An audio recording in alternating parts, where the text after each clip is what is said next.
Assalamualaikum warahmatullahi wabarakatuh. Ketemu lagi di channel Cikita Bella. Teman-teman, pada video kali ini kita akan melanjutkan pembahasan soal-soal UTBK, yaitu soal asli UTBK tahun 2019. Nah, pada video kali ini yang akan kita bahas yaitu soal nomor 6 sampai nomor 10. Untuk soal nomor 1 sampai nomor 5, teman-teman bisa klik link yang ada di deskripsi ya. Oke, sebelum kita simak soal-soalnya, jangan lupa teman-teman untuk klik tombol subscribe, tekan tombol loncengnya. Jangan lupa juga like, komen, dan share sebanyak-banyaknya ya. Oke, langsung saja kita mulai soal nomor 6. Sebuah bola dengan berat W dan jari-jarinya R berada pada bidang miring dengan sudut kemiringan θ. Itu G itu sama dengan θ ya teman-teman, terhadap bidang datar. Tentukan besarnya gaya minimal yang dibutuhkan supaya bola dapat menaiki tangga setinggi H. Nah, untuk mengerjakan soal seperti ini, teman-teman harus menggambarkan gaya-gayanya. Jika digambarkan akan seperti ini. Nah, benda tadi memiliki gaya berat yang arahnya ke bawah ada W. Nah, sebelumnya di sini ada garis bantu, yaitu sumbu Y. Ini ditarik garis mendatar. Ini sumbu X-nya. Nah, W itu kan belum berada di sumbu X dan di sumbu Y. Dia harus diuraikan ke sumbu Y, jadinya W cos θ. Kenapa? Karena di sini kan sudutnya θ. Itu sama dengan sudut yang di sini. Ini sudut θ. Karena kita mau mencari sisi samping dan yang diketahui sisi miring, berarti ada samping miring itu adalah cos. Berarti W cos θ. Dan yang di sumbu X itu W sin θ. Selanjutnya, di sini juga ada gaya normal. Nah, setelah itu, di sini, misalkan kita beri nama, ini titik O, ini titik P. Nah, benda ini atau bola ini itu dikerjakan 3 gaya yang menyebabkan bola itu bisa menggelinding gitu ya. Ada gaya W sin θ, ada F, ada W cos θ. Selanjutnya, kita mencari jarak ketiga gaya tersebut terhadap titik tumpu. Oke. Dari titik O ke titik P itu kan sama dengan panjangnya jari-jari bola, yaitu R. Nah, titik tumpunya itu yang di sini, teman-teman. Ini titik tumpunya. Misalkan kita tarik garis ke sana, kita beri nama di sini titik T, gitu ya. Nah, kita tahu bahwa dari titik T ke titik P, ini panjangnya adalah H. Berarti dari titik O ke titik T, O titik T itu sama dengan garis yang ini titik O, ini titik T, itu sama ya panjangnya. Nah, dari O ke titik T itu sama dengan R min H. Di sini ada sudut alfa, di sini juga ada sudut alfa. Misalkan ini titik tumpunya itu titik S. Nah, dari titik S ke titik T itu adalah jarak untuk W cos θ-nya. Nah, di sini tadi ada jari-jarinya, jari-jari bola yang ini, garis putus-putus hitam itu jari-jari bola. Nah, untuk mencari titik S sama titik T itu sama dengan samping miring, berarti ini nilainya juga R cos alfa. Gitu ya teman-teman. Nah, syarat untuk kesetimbangan bola, sigma tau harus sama dengan 0. Di mana sigma tau itu adalah F kali R sama dengan 0. Karena ada beberapa gaya yang bekerja, berarti sigma F kali R. Oke, kita cek gaya yang pertama itu gaya F-nya ini. Berarti F dikali jaraknya dari titik tumpu, yaitu R min H, ditambah ada W sin θ ini, jaraknya dari titik tumpu yaitu R min H juga. Selanjutnya ada W cos θ. W cos θ ini akan menyebabkan bola menggelinding berlawanan arah. Kalau yang tadi F sama W kan searah, berarti tandanya sama. Yang W cos θ berlawanan arah tandanya beda, yaitu min W cos θ dikali jaraknya W cos θ dengan titik tumpu yaitu R cos alpha. R cos alpha sama dengan 0. Karena kita mau mencari nilainya F, berarti F kali R min H, W sin θ pindah ruas kanan ya. Jadinya min W sin θ kali R min H min W cos θ kali R kali cos alpha. Oh iya, karena W cos θ-nya ini pindah ruas ke kanan, jadi ini tandanya positif.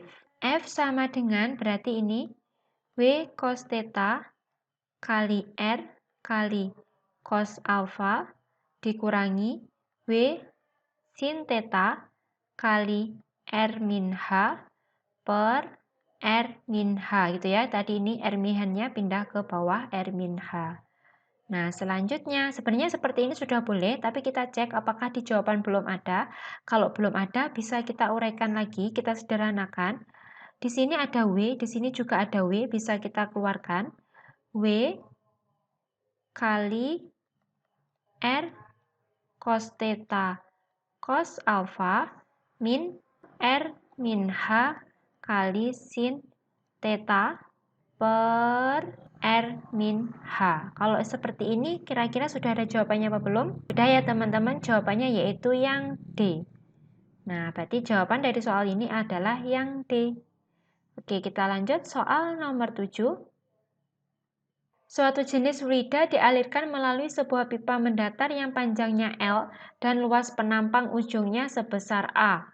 Jika ujung yang lain luas penampangnya setengah A, maka yang tidak mempengaruhi kontinuitas fluida tersebut adalah, oke, teman-teman harus ingat persamaan dari kontinuitas, di mana kontinuitas itu sama dengan A1 kali V1 sama dengan A2 kali V2. A itu luas penampang, V itu kecepatan, gitu ya. Nah, luas penampang ini karena pipa, luas penampangnya itu sama dengan luas penampang lingkaran. Atau luas penampangnya itu ada hubungannya sama diameter, yaitu 1/4 pi D1 kuadrat kali V1 sama dengan 1/4 pi D2 kuadrat kali V2. 1/4-nya sama, kita coret, berarti tinggal perbandingan D1 kuadrat kali V1 sama dengan D2 kuadrat kali V2. Nah, teman-teman, pertanyaannya tadi adalah yang tidak mempengaruhi, gitu ya. Kita cek panjang pipa, di persamaan ini tidak ada, berarti ini dia tidak mempengaruhi. Untuk yang kecepatan fluida, ada ya, V ini adalah kecepatan, berarti dia mempengaruhi. Luas penampang itu yang A, berarti dia mempengaruhi. Ketinggian titik yang diamati, itu juga karena kalau kontinuitas itu titiknya sama atau pada ketinggian yang sama. Berarti yang D ini juga mempengaruhi, diameter penampang juga mempengaruhi. Berarti yang tidak mempengaruhi adalah yang A, panjang pipa. Kita lanjut soal nomor 8. Sebuah peluru ditembakkan miring ke atas membentuk sudut 53 derajat terhadap arah mendatar dengan kecepatan awal 10 meter per sekon dan G sama dengan 10 meter per sekon kuadrat. Tentukan tinggi maksimum yang dicapai oleh peluru. Langsung saja, ini merupakan gerak parabola, gitu ya. Karena yang ditanyakan tinggi maksimum itu sama dengan Hmax-nya. Teman-teman harus ingat persamaan Hmax pada gerak parabola. Hmax sama dengan V0 kuadrat sin kuadrat alfa per 2G. Nah, kita masukkan nilainya. V0 itu tadi nilainya 10, berarti 10 kuadrat sin kuadrat 53 derajat per 2 kali 10. 10 kuadrat sama dengan 100. Sin 53 itu sama dengan 0,8. Berarti kalau dikuadratkan yaitu 0,64 per 20. Oke, sekarang sama dengan 100 kali 0,64 itu adalah 64 dibagi 20. 64 dibagi 2 itu adalah 32. 32 dibagi 10 berarti 3,2 meter. Inilah ketinggian maksimumnya. Berarti jawaban yang benar adalah yang B. Kita lanjut soal nomor 9. Grafik berikut menyatakan hubungan gaya yang bekerja pada sebuah balok bermassa 7,5 kg terhadap waktu. Balok bergerak dengan kelajuan awal 11 meter per sekon dan dikenai gaya mula-mula 4 Newton. Jika diketahui kelajuan akhirnya 19 meter per sekon, maka nilai F maksimumnya adalah, nah, hubungan antara F dengan T itu menggambarkan adanya impuls, di mana impuls atau I itu sama dengan F kali delta T atau I sama dengan M kali V2 min V1, gitu ya. Misalkan ini persamaan 1. Karena ada grafik, berarti Impuls itu juga sama dengan luas bangun yang dibentuk oleh grafik. Nah, dari gambar ini, teman-teman bisa membagi gambar ini menjadi bagian yang paling sederhana.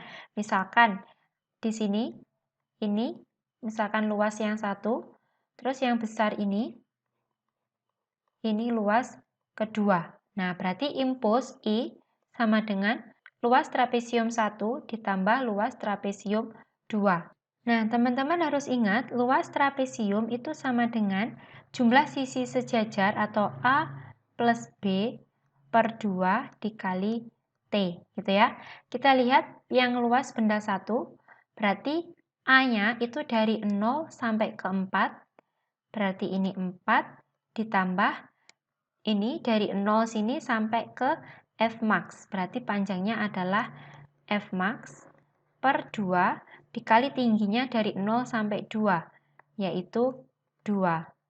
Ditambah, untuk yang luas trapesium 2, berarti jumlah sisi sejajarnya itu ini, dari sini sampai ke sini itu nilainya 4, ditambah B-nya, berarti dari 2 sampai 10, itu adalah 8, per 2 dikali tingginya, berarti dari sini sampai ke sini itu adalah Fmax. Oke, bisa kita sederhanakan, ini bisa kita coret ya.